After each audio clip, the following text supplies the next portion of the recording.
Mengenai fluida statis. Fluida statis ini nanti kita akan mempelajari mengenai konsep fluida statis yang meliputi tekanan hidrostatik, tekanan mutlak, tekanan permukaan zat cair, kemudian kapilaritas, viskositas, hukum Pascal, dan hukum Archimedes. Sedangkan penerapan hukum fluida statis meliputi dongkrak hidrolik dan mesin hidrolik, kemudian rem hidrolik, mengapung, melayang, dan tenggelam, kemudian hidrometer, kapal laut, kapal selam, dan balon udara.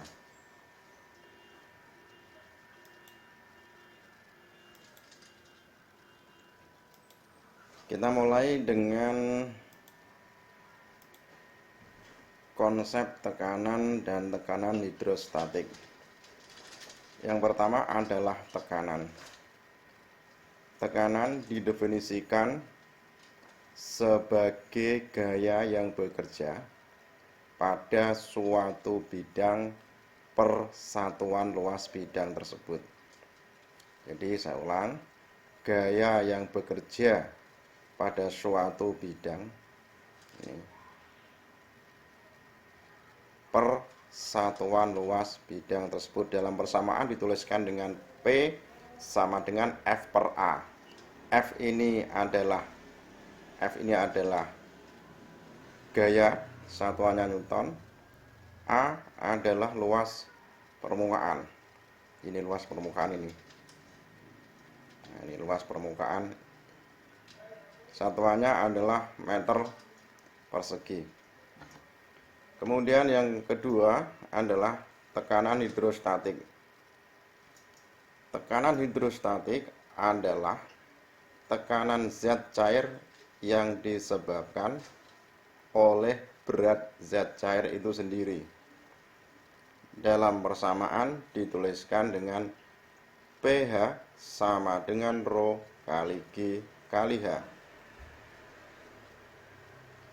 Nah, pH itu satuannya adalah Newton per meter persegi. Kemudian Rho, massa jenis zat cair, satuannya kilogram per meter kubik. G adalah percepatan gravitasi bumi, satuannya meter per sekon. Biasanya nilainya adalah 10 meter per sekon kuadrat. Sedangkan H adalah kedalaman zat cair, satuannya adalah meter. Yang ketiga adalah tekanan hidrostatik pada bejana yang berisi gabungan fluida. Nah, seperti ini berarti bejana yang diisi oleh fluida. Fluida itu apa? Zat cair. Misalnya yang bawah ini kita isi air, yang atas ini minyak. Nah, ini berarti misalnya saja ini adalah yang bawah air, yang atas minyak. Kemudian tekanan hidrostatiknya adalah sigma. Ini sigma itu penjumlahan atau dijumlahkan, yaitu Rho kali G kali HI. Jadi sigma ini bukan sama dengan, tapi ini tekanan hidrostatiknya adalah sigma dari I sama dengan 1 sampai dengan Rho GH. Rho I kali G kali HI. Sedangkan tekanan hidrostatik pada pipa O yang berisi gabungan fluida juga, ya. Ini misalnya yang bawah kita isi dengan air misalnya, kemudian yang atas misalnya kita isi dengan minyak. Nah, misalnya seperti ini, maka tekanan sepanjang ini, kalau ini kita tarik garis lurus, maka tekanannya adalah sama, P1 sama dengan P2. Berarti ρ1 kali H1 sama dengan ρ2 kali H2. Saya ulang, ρ1 kali H1 sama dengan ρ2 kali H2. Kemudian yang ketiga adalah tekanan mutlak. Tekanan mutlak dalam fluida merupakan jumlah tekanan atmosfer dengan tekanan hidrostatik. Dalam persamaan dituliskan dengan tekanan mutlaknya adalah PG, kemudian tekanan atmosfer adalah P0, dan tekanan yang terukur PA. Jadi tekanan mutlak itu sama dengan tekanan atmosfer dikurangkan dengan tekanan yang terukur.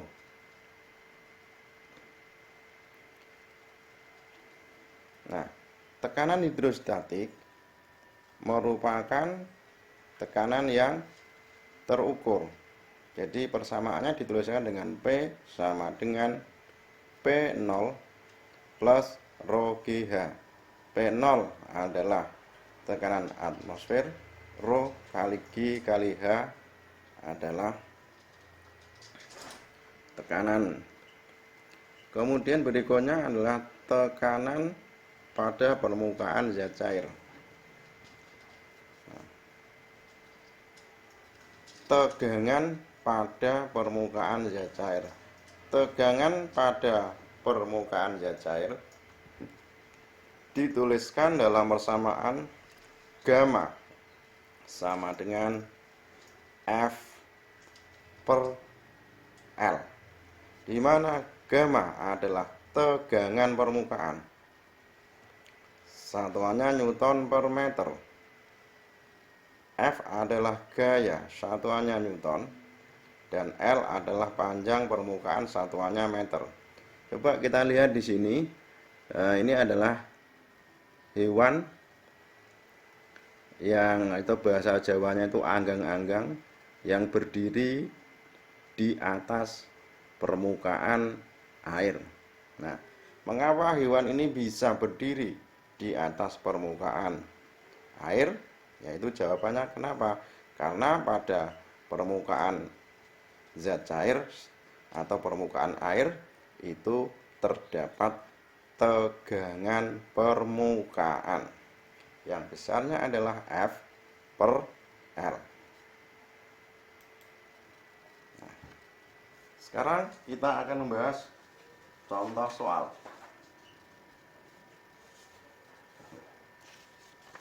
Kita mulai contoh soal yang pertama. Sebuah tabung luas penambangnya 10 cm persegi. Kita ganti dulu pennya ya. Jadi sebuah tabung luas penambangnya 10 cm persegi. Kita tulis ini. Diketahui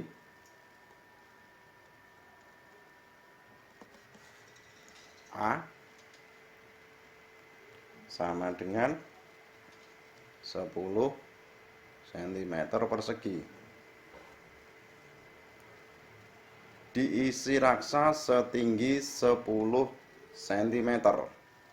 Berarti ini diisi raksa setinggi 10 cm. Ini raksanya 10 cm. Berarti kita tuliskan dengan H1 sama dengan 10 cm. Dan air setinggi 50 cm. Ini berarti H2 50 cm dari permukaan raksa. Jadi 50 cm itu ngitungnya adalah dari permukaan raksa. Ini dari perbatasan ini P1 sampai dengan ke atas ini H2. Jika massa jenis raksa 13,6,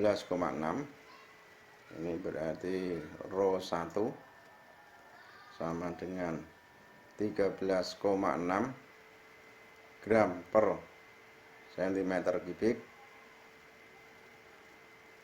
Massa jenis air berarti rho 2 ini. Massa jenis air rho 2 1 gram per cm kubik. Maka hitunglah, ini berarti ditanyakan,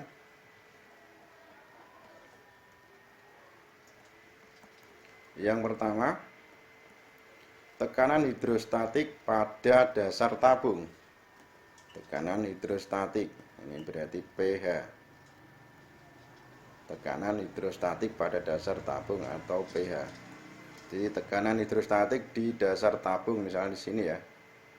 Ini pertanyaannya, tekanan hidrostatiknya berapa? Di dasar tabung. Kemudian yang kedua, gaya hidrostatik dalam tabung. Gaya hidrostatik dalam tabung, FH. Ini berapa? Nah, langkah yang pertama adalah satuannya harus kita buat menjadi satuan SI. Jadi kita buat SI, maka sama dengan ini adalah 10 kali 10 pangkat min 4, satuannya menjadi meter persegi. Jadi cm persegi menjadi meter persegi itu dikalikan 10 pangkat min 4, sehingga hasilnya ini adalah 10 pangkat min 3 meter persegi. Kemudian cm jadikan meter, berarti dibagi 100, 10 dibagi 100, ini jadinya meter, sehingga hasilnya adalah 0,1 meter. Kemudian massa jenisnya kita jadikan meter persegi, ini berarti 13,6 dikali 1000, satuannya kilogram per meter kubik. Kemudian yang rho 2 ini menjadi 1000, satuannya kilogram. Oke, saya lanjut.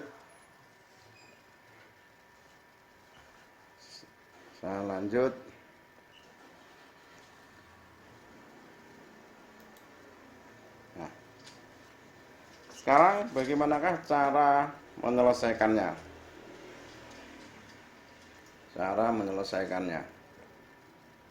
Kita selesaikan. Yang pertama adalah tekanan hidrostatiknya. Nah, pada slide sebelumnya, untuk menghitung tekanan hidrostatik, kita menggunakan persamaan ini, dijumlahkan P1 plus P2.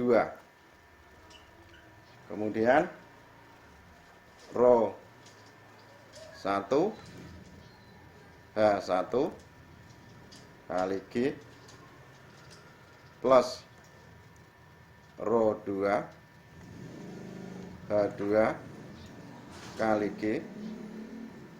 Kita masukkan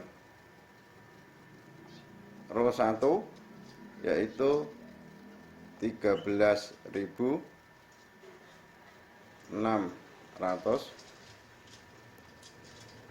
H1 yaitu 10 pangkat 1 atau 10,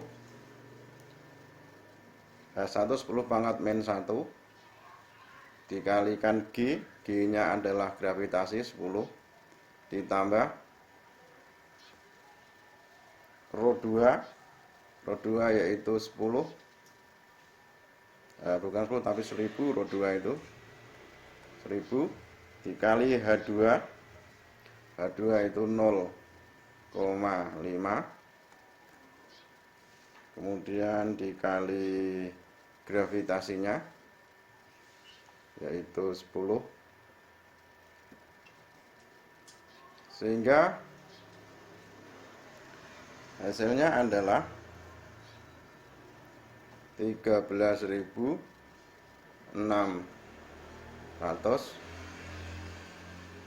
Karena ini bisa sederhanakan, ditambah dengan 5.000. Jadi 1000 kali 0,5 kali 10 itu hasilnya adalah 5.000. Maka hasilnya adalah 18.600, satuannya Pascal. Kemudian yang kedua adalah tekanan gaya hidrostatik. Gaya hidrostatik itu persamaannya adalah tekanan hidrostatik dikalikan A. Ingat bahwa P hidrostatik sama dengan gaya hidrostatik dibagi dengan A. Gini asalnya. Sehingga nanti kalau tanyakan gaya hidrostatiknya yaitu P ya dikalikan dengan A.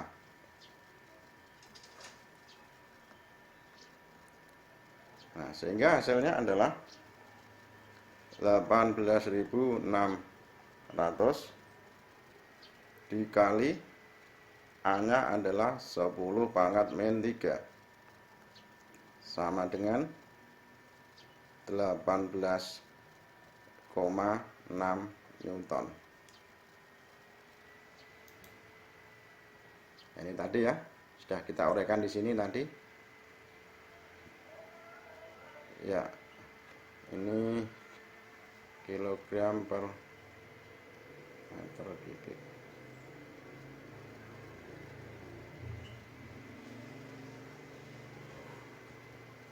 H2 ini sama dengan tadi, yaitu menjadi 0,5 meter.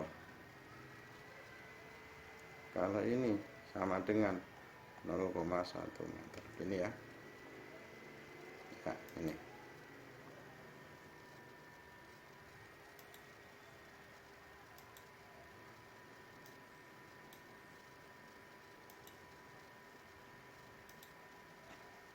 Ini ingat. Nah, ingat. Ya. Sekarang saya lanjutkan yang berikutnya adalah mengenai surfaktan. Surfaktan singkatan dari surfaktan itu apa? Surface active agent adalah zat yang dapat mengaktifkan permukaan karena cenderung untuk terkonsentrasi pada permukaan atau antarmuka. Sabun merupakan salah satu contoh dari surfaktan. Nah, ini adalah lapisan sabun ya. Yang ini apa ini? Ini adalah kawat. Kemudian ini bisa digerakkan ke atas ke bawah ini. Kemudian ini adalah gayanya. Ini adalah beratnya. L ini adalah panjang dari kawat ini yang bisa bergerak ke atas ke bawah. Nah, nilai dari tegangan permukaannya adalah sama dengan W dibagi 2L. Mengapa dibagi 2L? Karena lapisannya adalah seperti ini. Kemudian yang kedua adalah kapilaritas. Kapilaritas adalah peristiwa naik turunnya zat cair dalam pipa kapiler atau pipa sempit. Pipa sempit itu pipa yang kecil.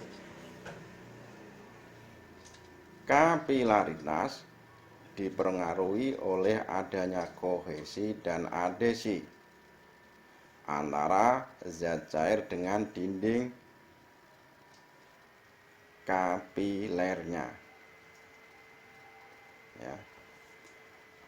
Naik atau turunnya permukaan zat cair ini dirumuskan dengan 2 gamma cos theta 2 gamma cos theta per rho kali G kali R. Ya, H itu adalah kenaikan atau penurunan fluida. Kalau gamma tegangan permukaan. Theta sudut kontak. Kemudian rho adalah massa jenis zat cair. G adalah percepatan gravitasi dan R adalah jari-jari pipa kapiler. Kemudian viskositas.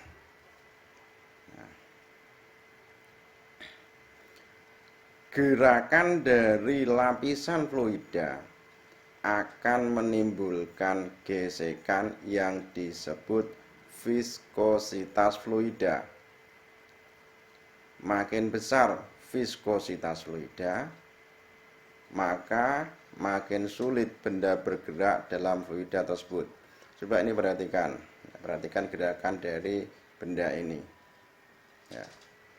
Ini semakin besar viskositasnya atau semakin besar kekentalannya, maka benda ini semakin sulit bergerak ke bawah. Jadi artinya pergerakannya lebih lambat, semakin lambat. Tetapi semakin kecil viskositas fluidanya, maka gerakan benda ini akan lebih cepat. Nah, coba ini kamu perhatikan gambar yang di bawah. Ini ya, jadi ini tadi gambar yang di atas itu kalau diuraikan seperti ini. Ini gaya beratnya. Jadi, kemudian ini mendapatkan gaya ke atas atau FA, dan di sini ada gaya stok. Gaya stok. Nah, ini adalah kecepatan dari bola. Maksudnya ini tadi bola bergerak ke bawah ini. Ini adalah kecepatannya V. Nah, mengapa bola ini bergerak lebih pelan? Kenapa? Karena di sini ada gaya ke atas yang bekerja, dan yang kedua adanya gaya stok. Nah, besarnya gaya stok dirumuskan dengan 6 eta kali rho kali R kali V. Ya. Di mana ini eta adalah koefisien viskositas, kemudian R jari-jari bola, dan V kecepatan bola. Ini bolanya ini biasanya cara gampang ini kelereng. Jadi kelereng kita jatuhkan di sini. Nah, besarnya kecepatan bola dirumuskan dengan 2R kuadrat kali G. Ini istilahnya kecepatan terminal. 2R kuadrat kali G per 9 Pi. Dikalikan rho bola min rho fluida. Saya ulang.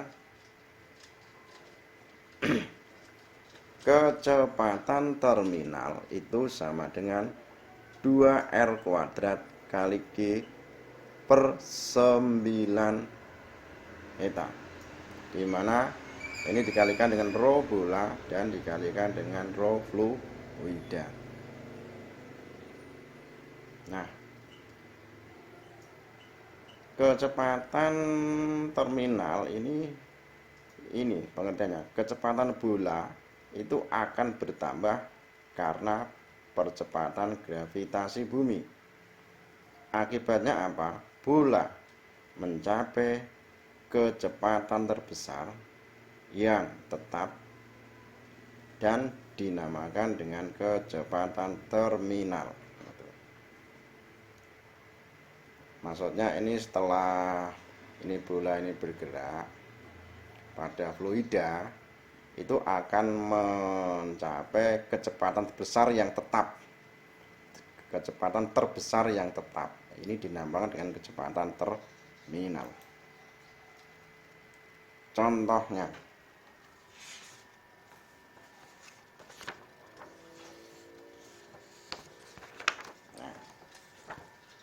sebuah pipa kapiler dimasukkan ke dalam bak berisi minyak tanah. Ini kalau kita gambarkan, ini misalnya seperti ini. Ini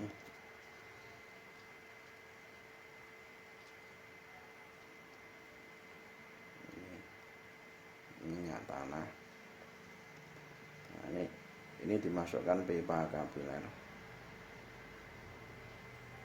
Nah, pipa kapiler itu yang cilik. Nah, nanti ini kenaikannya itu berapa? Nah, ini kenaikannya berapa? Jadi saya itu ulang. Sebuah pipa kapiler dimasukkan ke dalam bak berisi minyak tanah. Tegangan permukaan minyak tanah berarti ini diketahui. Tegangan permukaan dari minyak tanah adalah 10⁻⁴ Newton per meter. Kemudian jari-jari pipa kapiler atau R sama dengan 1 mm. Jadi kecil ini ya. Ini kalau jadikan meter sama dengan 10⁻⁴ meter. Kemudian massa jenis minyak tanah ini rho 0,8 gram per cm3. Ini jadikan kilogram per meter kubik sama dengan 800 kilogram per meter kubik. Kemudian gravitasinya 10 meter per sekon kuadrat. Kemudian sudut kontaknya 20 derajat. Pertanyaannya adalah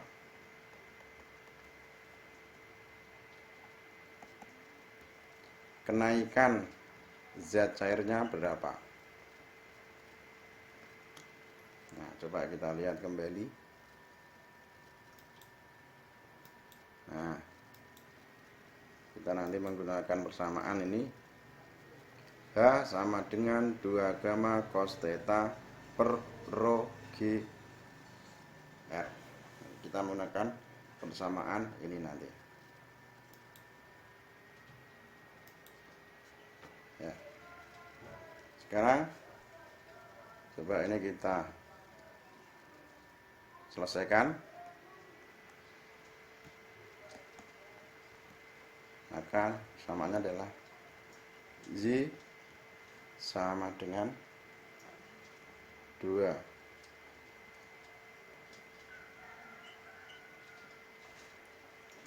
gamma cosinus theta per rho kali G kali R sama dengan ini 2 kemudian gamanya adalah 10 pangkat min 4,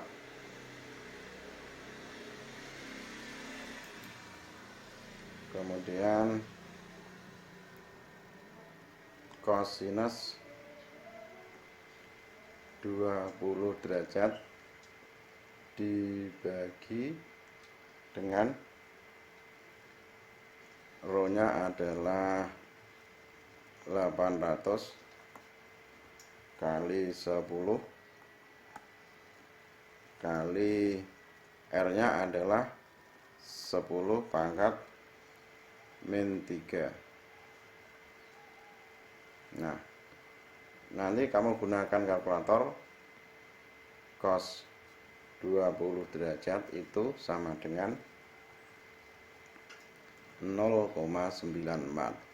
Sehingga ini nanti kalau dihitung hasilnya adalah 2,38 kali 10 pangkat min 3. Satuannya adalah meter.